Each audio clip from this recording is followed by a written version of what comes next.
Hey guys, before we get started with the intro, I just want to point out that the 7-part mini-series on the Nutritional Pyramid of Importance were actually the first 7 episodes that I'd recorded for the podcast, so please bear that in mind when leaving a rating and review.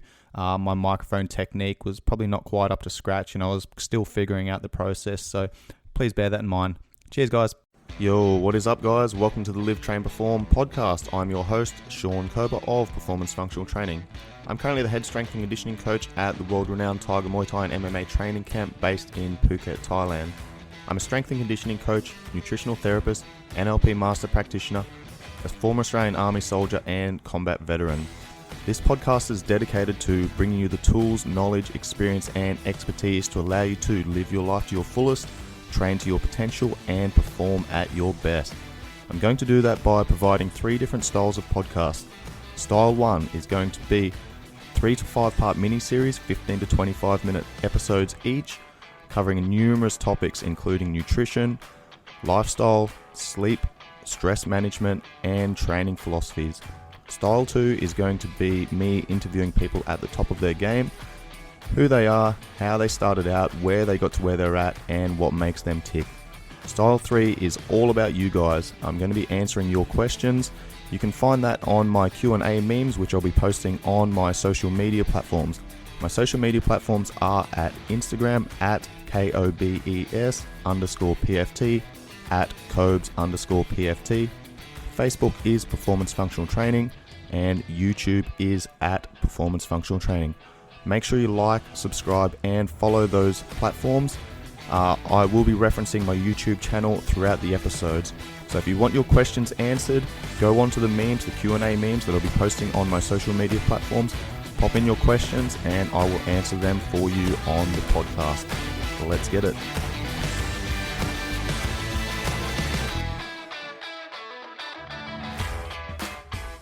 Yo, what is up guys? In today's episode, we are diving into macronutrients, what they are, why they're important, how to use them, and what happens to them in the body.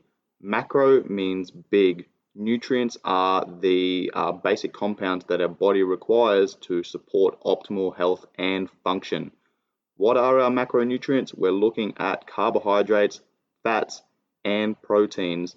I'm also going to discuss fiber and alcohol and what their role is in the body and how that affects your body during this episode. Each one of these macronutrients provide a service for us, but they also have a caloric content. Carbohydrates are 4 calories per gram. Proteins, 4 calories per gram.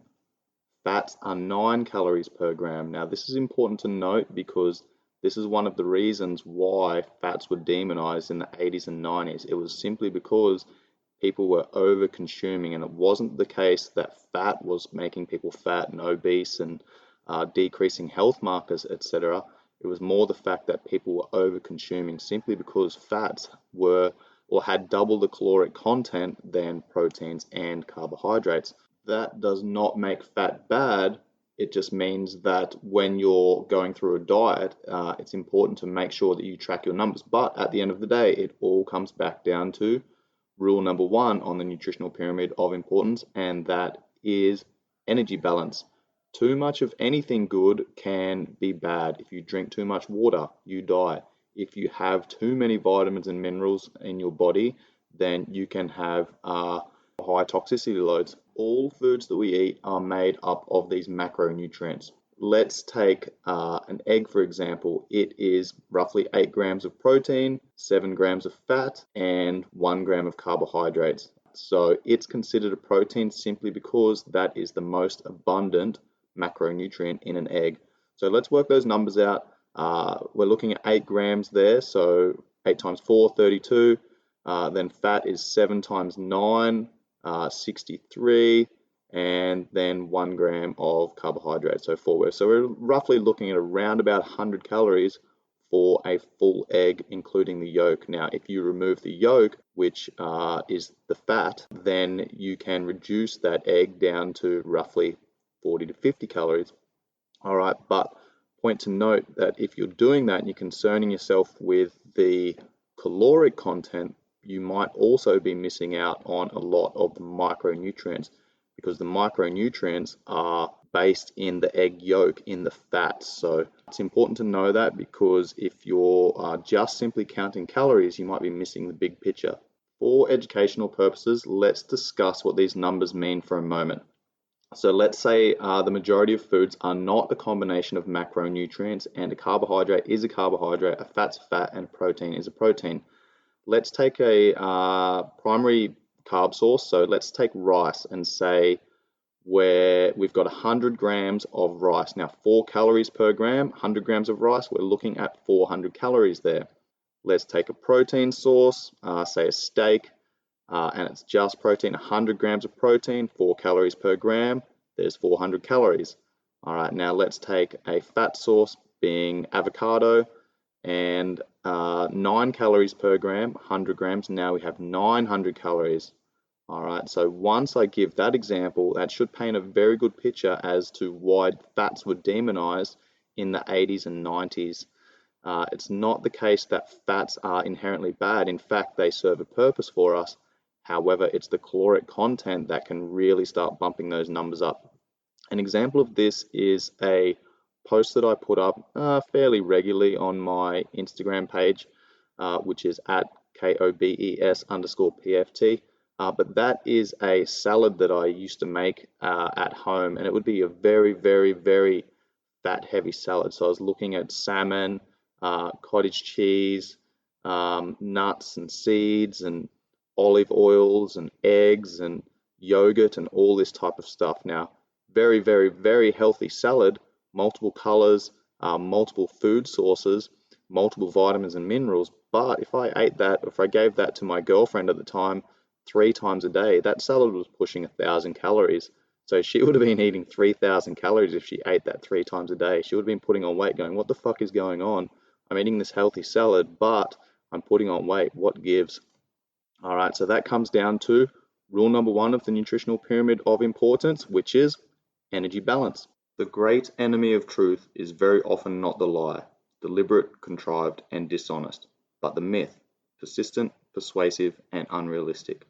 Too often we hold fast to the cliches of our forebears. We subject all facts to a prefabricated set of interpretations. We enjoy the comfort of opinion without the discomfort of thought. That is a quote from JFK at the Yale University in 1962. Why do I bring that up? When it comes to information, we as consumers must be critical thinkers. It's not uncommon for humans to go through these cycles of demonizing certain things. So we demonize fats, then we demonize carbohydrates, now we're demonizing protein, in particular animal products. Now we need to look at the agenda or who's providing this information and what their agenda is, what they're pushing. Let's take the Game Changers as an example. They pushed against animal products in particular. Now, why are they doing that? Who directed the Game Changers? We're looking at James Cameron. All right, now him and his wife actually invested $140 million into a vegan supplement company. Coincidence? I think not. That's just marketing brilliance. Now, at the end of the day, all of these macronutrients provide a service for us. It's all about how we use them, when we have them, and how they affect our body. Every single person's going to be different. So disregard all the bullshit that people push their narrative of demonizing these macronutrients. They are all important for us. Fats and proteins are essential. Without them, we die. Carbohydrates are non-essential, but without them, we live a pretty shitty life. All right, I'll explain why in a moment, but essentially, all of these macronutrients do something for us in different ratios at different times. So it's important to make sure that you have them balanced out throughout your diet. Let's now dive into the individual macronutrients, what they are and how we can manipulate them to best suit us throughout the day. So the first one I'll talk about is our carbohydrates. Now, carbohydrates are our body's primary and preferred fuel source. When digested, your body breaks them down and converts them into glucose. Glucose circulates in the bloodstream and provides us with energy. This is essentially our rocket fuel, and our brain just churns through glucose throughout the day. Now, if you're not using that energy right away that's circulating in the bloodstream, your brain is literally going to go, all right, we're not using this, but we might need this energy later. So instead of wasting it and burning it off, let's start storing it somewhere. So your body releases insulin, and pushes this glucose in towards the liver and the muscles to be stored as glycogen. Now, important to note here that when glycogen is stored, it actually binds to water. So it's going to take water along for the ride and sit in the liver and the muscles. Now, for every gram of carbohydrates that you have, your body might potentially hold on to 3 to 4 milliliters of water. So if you have 500 grams of carbohydrates on a Sunday, during a Sunday session, then you might be 1.5 kilos to 2 kilos up on the scales the next day. All right, not a big deal, but once you start burning off those glycogen stores, then that water weight's just going to come straight back down. Just a handy little hint for people that are concerned about any weight fluctuations. Very important to understand this so you don't freak out. You can literally manipulate your body weight and body composition by manipulating your water, and you can manipulate your water by manipulating your carbohydrate intake, sodium intake, etc. Our carbohydrate sources are primarily rice, potatoes, pasta, breads, fruits, vegetables, oats and grains, and all those types of things. Now, I'm not going to go too deep into this, but there are simple carbohydrates and complex carbohydrates. Essentially, simple carbohydrates are broken down very, very quickly into the body and used as glucose. Now, that can create a spike in blood sugar levels. All right, so typically I'm going to have my simple carbohydrates probably right before a training session. I might be having some fruit or something like that, something that's going to be broken down, that's not going to sit in my stomach too heavy, that's going to be providing me the energy quite quickly. All right, my complex carbohydrates take a lot longer to break down and typically contain fiber, so your body can't break that down as fast, which then means you don't get as high of a spike in energy, which means you won't get as low of a crash in energy also, and that energy is going to last longer. So this is probably oats and things like that. So typically I'd recommend people maybe have some oats maybe a couple of hours before a training session. Might be an hour, hour and a half, depending on how well you digest them. So basically those carbohydrates are essentially being broken down, digested just before a training session so they can provide that energy and then maintain a higher level and a higher energy level for sustained periods. Then I'm probably going to have my fruits directly after my training session just so I can replenish those glycogen stores and kick off that recovery process.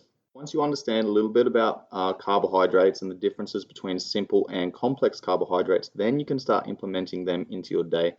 Now, how I like to explain it is you should be eating depending on what you've just done and what you're just about to do. So if I'm looking to hit a training session, then I'm probably going to be having my carbohydrates around that training session to support cognitive function and energy system requirements. Every single person is going to be different in how they react to these carbohydrates. So figuring out what's going to work best for you is always the best option. So I gave an example before where I said, sometimes I might have some fruit directly before a training session. That's if I don't like to eat first thing in the morning and I want to train first thing in the morning, then I'm going to get some fruit in.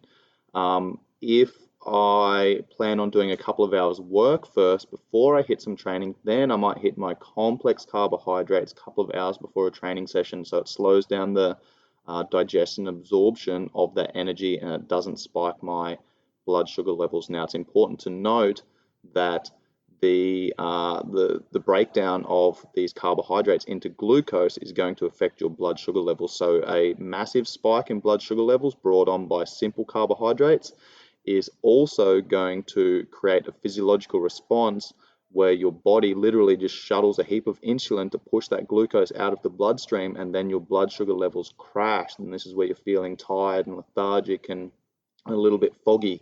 All right, so it's important to know that because then you can start thinking about when you can implement them. And that's why I said that I would typically have a banana or a piece of fruit after a training session. If I'm hitting a training session a couple of hours after my day starts, complex carbohydrates in the morning, a couple of hours later hit my training session, then I'm going to have some protein, some fats, and some simple carbohydrates like a banana maybe mixed in with a milk and protein smoothie. So then that can bump my blood sugar levels back up again and balance it out. And that's an important thing. We want to maintain balance of our blood sugar levels throughout the day so that we don't get these massive swings in energy levels where we're spiking, we're crashing, we're spiking, we're crashing, because that can have an impact on your hormones, in particular ghrelin and leptin, which essentially tell you that you're hungry, and that leptin is that you're full. Right, so ghrelin and leptin are constantly going up and down throughout the day, and they work inversely. As one raises, the other one lowers. As that raises, then the other one lowers. All right, and how I like to explain this is that's like your emotions. Think about being really happy and then really sad, and then really happy and then really sad. All right, so if your blood sugar levels are fluctuating like that throughout the day, then yeah, you've probably got a problem that you need to be dealing with, and that can cause some insulin resistance and insulin sensitivity. So when there is a dysfunction in the hormone regulation, that can cause a problem when it comes to breaking down and utilizing these carbohydrates into their primary compounds. A good example of this is a type 2 diabetic. All right, so this is someone who is considered insulin resistant. So their body basically doesn't understand how much or how to react to these blood sugar levels. Now, when blood sugar levels start getting low, diabetics need to have something sugary so they can spike their blood sugar levels again. Their blood sugar levels get too low, then they end up going into a seizure, which is never good. All right, then they'll monitor their blood sugar levels throughout the day to ensure that their blood sugar levels aren't getting too low or getting too high. So they become reliant on external insulin to provide this shuttling service for them to push that blood sugar level, or sorry, push that glucose out of the bloodstream. Next up, let's move on to proteins. So proteins are broken down in the body into amino acids, which our body requires. All of our body's cells are made up of amino acids, many of which are essential, which means that our body can't make them, and it requires us to get them from foods. Our primary sources of protein come from animal products. We're looking at red and white meats, fish, eggs, dairy products, those sorts of things. It is not all bad news for vegans and vegetarians, though. There are plant sources of protein. However, you just need to be a little bit smarter with it, as the plant proteins are typically not complete proteins, meaning that they're missing one or more of the essential amino acids that your body can't make. So this is where food combining comes into play. I'm not going to go into this in too much detail, but if you are vegan or vegetarian, please note that it is worth looking at your protein sources and food combining to make complete proteins. With animal products, those proteins are already complete with the right amount of essential amino acids making up that complete protein source. Protein is an important component of every cell in the body. Hair and nails are mostly made of protein. Your body uses protein to build and repair tissues. You also use protein to make enzymes, which break down certain molecules in the body and the digestive system. It helps make hormones and other body chemicals, and it's an important building block of bones, muscle, cartilage, skin, and blood. So protein is important, and our sources are just as important. Where possible, I recommend sticking with organic sources and try and keep it local. So support small businesses and go to your local farmers market to get the majority of your meat products. Let's move on to our final macronutrient, being fats. Okay, so fats are responsible primarily for hormone regulation, but also in aiding in the body's ability to regulate temperature, and also in breaking down certain fat-soluble vitamins. When fats are broken down in the digestive system, they are converted into fatty acids, which help control inflammation, support normal brain development, and allow blood to clot normally. Now, the human brain is composed of nearly 60% fat, with fatty acids that are critical in facilitating brain performance. In particular, omega-3s, EPA, and DHA are necessary for proper brain development as we know it today, and there are very few vegan sources that are high in this critical component. They do, however, include seaweed, flax, chia, and hemp seeds. Other sources of these fats are fish, dairy products, nuts, seeds, oils, butters, avocados, the list goes on. When we ingest proteins and fats, we don't get as high of a blood sugar level spike as we do with carbohydrates, because the body takes a lot longer to break these compounds down. They're a lot more complex, and it's going to take a lot longer for your body to break these compounds down into their core components. Now that we've gone into macronutrients in a little bit more detail, we have an understanding of what they do for us, then we start looking at our day-to-day and going, right, when do I need to have these macronutrients and how much should I be having throughout the day? Like I said earlier, eat depending on what you've done and what you're just about to do. So carbohydrates are going to fuel my training and my physical activity level and movement throughout the day. Proteins are going to fuel my reparation, recovery, restoration, regeneration. So I'm going to spread them out throughout the day to allow my body to have this constant flow of energy resources that can be used to regenerate throughout the day. And fats are going to be spread and sprinkled throughout the day as well, just because they're going to be used for hormone regulation. So carbohydrates to fuel my training, my protein to repair from the training and other stresses of life. So fats are going to drive that recovery by regulating my hormones and giving my body what it needs when it needs it at the right times in the right amounts.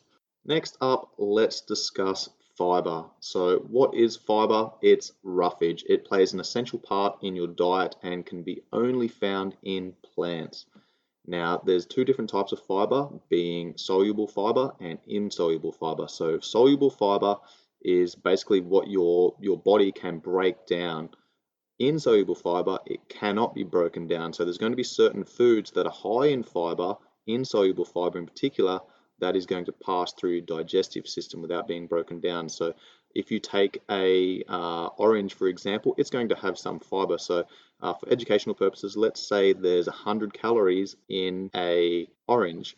The insoluble fiber is not going to be able to be broken down. Now, the orange might have 100 calories, but because your body can't digest and absorb it, you might only get 50 to 75 calories from that orange.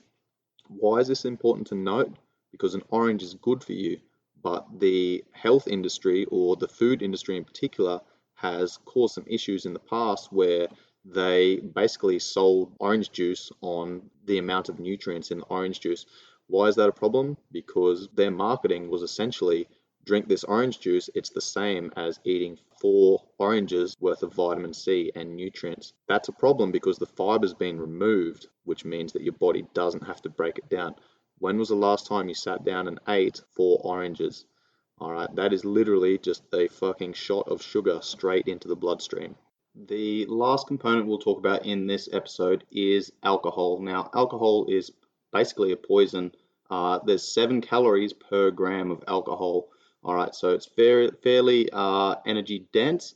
However, it is anti-nutrient. So basically what that means is there's only trace amounts of any micronutrients in it, nothing really significant enough to register. But what alcohol does is, because it's a poison, your body actually has to start pooling resources and mobilizing energy and other nutrients to metabolize the alcohol. So you're essentially robbing Peter to pay Paul, and that's basically what's happening when you're drinking alcohol. Alcohol causes your body to go into a stress state. When your body goes into a stress state, it essentially mounts an inflammatory response. It thinks it's under attack, so it's going to fire up the immune system and create a response to clear out that alcohol. I'll talk about this in a future episode where we look at balancing the autonomic nervous system, which is essentially the balance between the sympathetic state, fight or flight, and the parasympathetic state, rest and digest. It's important to balance the autonomic nervous system to ensure that everything is working correctly and we maintain what's called homeostasis or equilibrium. And that brings us to the conclusion of the macronutrient episode. In the next episode, we're going to be diving into micronutrients, vitamins, minerals, and phytonutrients, as well as water, and what those particular compounds do for us in our body and how they can promote certain health markers. So to recap this episode, have your grain-based carbohydrates around your training session, spread out your vegetables throughout the day to provide those micronutrients. Likewise with protein, we need to spread that out throughout the day to provide the reparation and recovery from those stresses of not only training but everyday life. and I'm going to spread my fats out throughout the day as well to support the recovery drive that's happening behind the scenes to allow the protein and the carbohydrates to do their thing. Now, I know there's probably some listeners sitting at home saying, all right, dude, that's all well and good. Tell me what my numbers are. How many grams of fats, carbs, proteins do I need to hit? Let me ask you a question. Which one of these macronutrients is the most important? That's a trick question. They're all important. All right, so typically I'd recommend 33%, 33%, 33% spread out throughout the day. That doesn't mean you need to have equal portions of carbs, fats, proteins with every meal, but towards the end of the day, then you're going to be fairly evenly spread with those ratios. That is what I typically recommend as my baseline because, again, each one of those macronutrients is important to us. However, some people are going to do better on a higher fat, lower carb, or higher carb, lower fat. And again, this is where it comes back to individual variance. And my final point for the episode is that you need to pay attention to how these macronutrients affect you at certain times of the day. Again, this is why it's so important to track your food. So then you can start connecting dots with how these foods make you feel. Any type of indigestion or bloating or any other digestive issues could be pointing to a intolerance to some form of compound. Typical issues of concern, we're looking at gluten, dairy products, potentially eggs. Some people have issues with nightshades, the nightshade category of vegetables, as well as peanuts and prawns and other shellfish type foods. Identifying food intolerances and rectifying the problem is quite a dense topic, which I'm not going to be able to get to in this episode. However, I will put together an episode in the future that goes through how to identify these food intolerances and then how to put together an elimination diet to figure out what these foods are and figure out what your tolerance levels are to each one of these compounds that do cause some sort of inflammatory response. It doesn't mean you have to stop eating particular things, but it means you might need to figure out how much of these particular compounds that you can get away with having that don't cause any adverse effects. If you enjoy the message that I'm delivering, please help me spread the word and like, share, save, and subscribe to my social media platforms. Instagram is at KOBES_PFT, at Cobes_PFT. My Facebook is Sean Kober, and my business page is at Performance Functional Training. You'll also find Performance Functional Training on YouTube. Go and check that out, and please pass this on to your friends, family, anyone else who would benefit from hearing this message. And if you could also leave me a 5-star rating and review, that would be much appreciated. Anybody who does leave me a 5-star rating and review will have precedence when it comes to my Q&A sessions. I'm going to be posting on my social media platforms in the coming weeks of questions and answers. You guys ask the questions, I will answer them on a podcast episode.